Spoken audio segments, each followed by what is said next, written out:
people live in the northeastern point of Siberia, surviving in temperatures that can reach negative 31 degrees Celsius in the winter. They're divided into two groups, known as the reindeer Chukchi and the maritime Chukchi. While the reindeer live in the interior of the peninsula and the hinterland, the maritime live on the Arctic and Bering coasts. Both have a very different way of survival, with the reindeer group living off the meat, milk, and pelts of the domesticated reindeer herds, and the maritime people hunting sea mammals such as walrus, seals, and whales for food. In the traditional Chukchi religion, it's believed that the world is filled with invisible spirits, and rituals of sacrifice, divination, and healing would have been held by shamans in the community. I don't like how they kill reindeer. I just think of Sven from Frozen. Reindeers are better than people. Sven, don't you think that's true? Plus, they're so cute. I don't know. But also, I don't know how this tribe is scary. They're just trying to live. So. But I've never heard of them, so they are secret. They're just not scary. The Asaro Mud Men, a remote tribe located in the eastern highlands of Papua New Guinea. They live in the village of Goroka and have an extremely unique ceremonial dress that's been made famous across the globe. These clay masks are meant to look frightening and outlandish, and are said to scare away any enemies who might approach their village.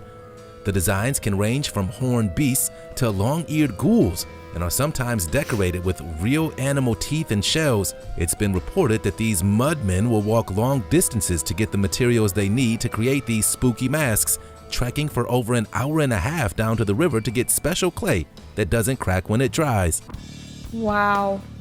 Yeah, if I saw anyone coming at me with those claws and that mask, I'd run the other way. That is terrifying, especially when they're holding weapons. Nah, I'm out of there. It's creepy, not gonna lie, but it's also clever and resourceful. Scare off people. This is our land. Back up.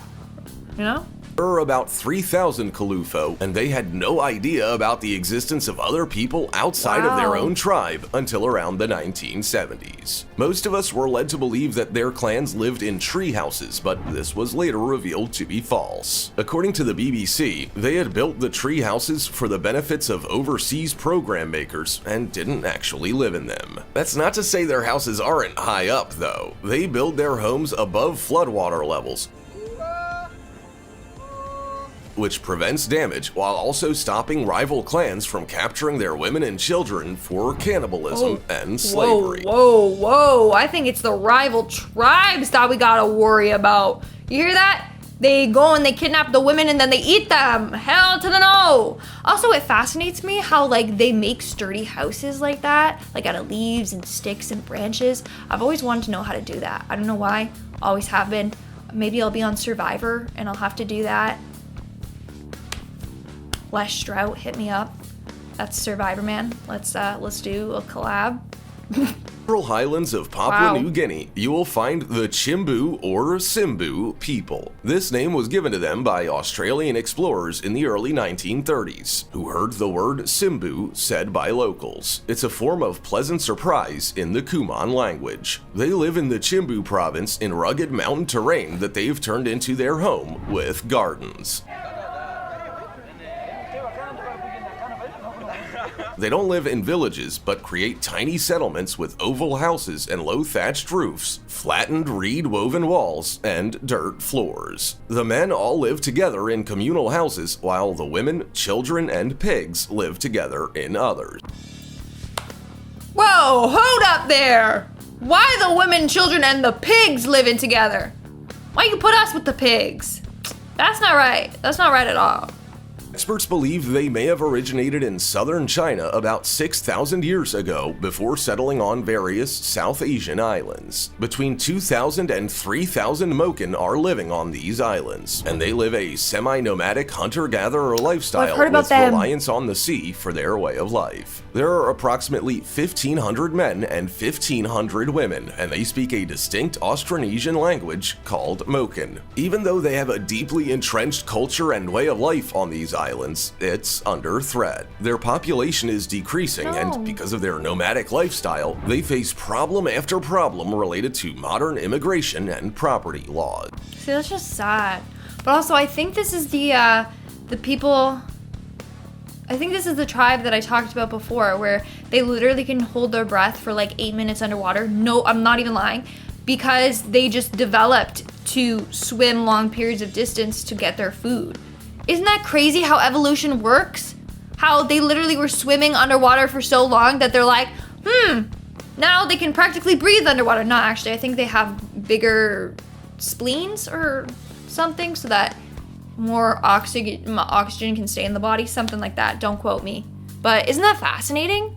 I think so. The Merci, who refer to themselves as Moon, is a Surmic group in Ethiopia. They live close to South Sudan's border and consist of 11,500 members who speak the Merci language as their mother tongue. Like many other East African agro-pastoralists, they have religious and spiritual practices. They believe in Tumwi, which is something that manifests in the sky as a rainbow, bird, or something else. They also have a Komoru that acts as a link between their god and the tribe. The role of the Komoru is to protect them, their cattle, and their crops. Again, I don't find them scary. It's just interesting to learn about how other people are living across the world and their beliefs. That's what I think. And then half the time they don't even know. Like, people are like, oh, they're missing out on so much. Half the time, like, they were born and raised there, so they don't know what they're missing, I just find it so fascinating. Sadly, the Aghori tribe is one of the smallest tribes in the world due to some unfortunate events, and that means, they're ready to protect themselves. In the 1980s, Brazilian cattle ranchers perpetrated a brutal massacre that killed many, if not almost all, of the members of the tribe. Today, there are only 4 individuals left in the tribe, meaning that it's likely the language and culture of the Aghori people will die out very soon. That's really sad. We know the Aghori go out of their way to avoid contact with the outside world, but that's no guarantee. If you happen to encounter or startle one, you may not escape with your life intact. That's really sad. Like, they were attacked and lost, like, all their members, and now there's only 4 left. They, like, can't even pass on their tradition and culture. That's incredibly sad. Most of the tribe was slaughtered by a private army in 1894. The Aghori tribe retreated to the remote security of the Amazon rainforest. By the 21st century, sightings of the tribe's people became very common, though capturing photographs or other reported media was much trickier. The Aghori do everything they can to avoid even encountering people who are not part of the native environment. However, when they do happen to encounter somebody from the outside world, it often doesn't end well. Several people have been found with bamboo-tipped arrows poking out of their chest, a direct result of a poor encounter with the Aghori tribe.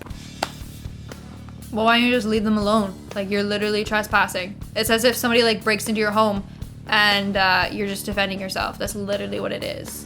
Like they're scared of you, so obviously they're gonna defend themselves and their property. Like, come on, leave them alone. That's all they're asking for, and you won't die. How about that? In fact, most of what the outside world knows about them is based on the research of one Brazilian explorer, Sidney Poicelo, and honestly, that's enough to be scared of them. In October 1996, Poicelo contacted the tribe for the first time. Today, almost 30 years later, the Dislala people are some of the last people on Earth living in near isolation from modern society. This community has no known spiritual or religious practices, but they have had violent run-ins with surrounding communities, and when I say violent, that's a pretty accurate description. Like I said, we can't label them as, like, violent or killers because, like, hello, we have wars. We have soldiers that go and kill other people, so what's the difference if they're defending their land versus soldiers defending our land? Do you get what I'm saying?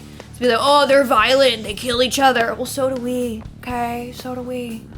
Other tribes are happy to simply maintain their ancient traditions. The Siri people just want to please their deity. And yeah, it's as unusual as you would think. The Siri people live with a traditional belief system honoring a supreme sky deity named Tumu. However, this is not a religion or a cult. The only way that the Siri people can contact Tumu is through a mediator, known as Komoru, who is allegedly seen as the bridge that brings rain and fertility to the community. And it seems that, generally speaking, it works. There are around 34,000 Siri people in the southwest of Ethiopia, making this one of the largest tribes on our list. Whoa.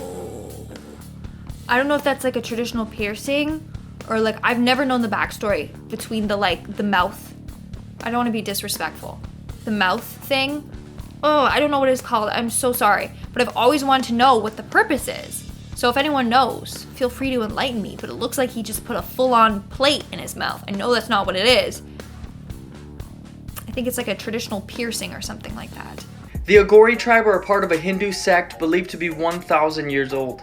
They are known as sadhu and they live their entire life towards enlightenment in a very radical way. They're known for living in caves and cremation burial grounds, and their practices are some of the most taboo in the Hindu religion. One of their most famous practices is cannibalism. Now they don't kill people, but they eat the flesh of the dead, believing that it speeds up spiritual enlightenment. The Aghori smear the ashes of dead people on their body to imitate their god Shiva. And they believe that the life force of the deceased lives in the top of their skull. So they will drink alcohol and even their own urine from the skull. They believe this is how they gain power over the spirit. Okay. But then who am I to judge? Because we have weird practices, you know? It's probably weird to them. So it makes sense to them. But, yeah, the cannibalism part. Smearing dead ashes on yourself. Drinking out of someone's skull. Maybe it's just not for me. Why are people on that side of the river so afraid of the Aghori? No! I see. Why do...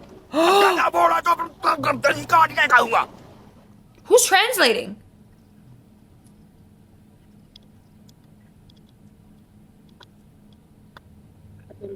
feel like this may have been a mistake? Maybe we just, like, somebody distracts him and I just leave. Who's translating? Who knows the language? You know, if it's so rare and like they're so isolated from people, then who knows the language? Who knows if what they're saying is true? Like, I'm gonna cut off your head and stuff like that. They could be just full of crap. That's all I'm saying. But that is pretty scary. I'd get out of there ASAP. The guy was literally like, maybe we should distract them and then run. I'm with you, sir. One Michael Rockefeller went to an island to study the Asmat Tribe. When he left the island on his boat, a storm came and made the boat capsize and sink. There was over 12 miles to go before getting to shore, so he had no choice but to go back to the Asmat Tribe's island. It is strongly believed that when he returned to the Asmat Tribe's island, he was killed with spears and cannibalized in disturbing ways. However, footage of the tribe was released years later that showed a white man hidden within the tribe. This was extremely strange, so people started to suspect that Michael wasn't cannibalist and in reality became a member.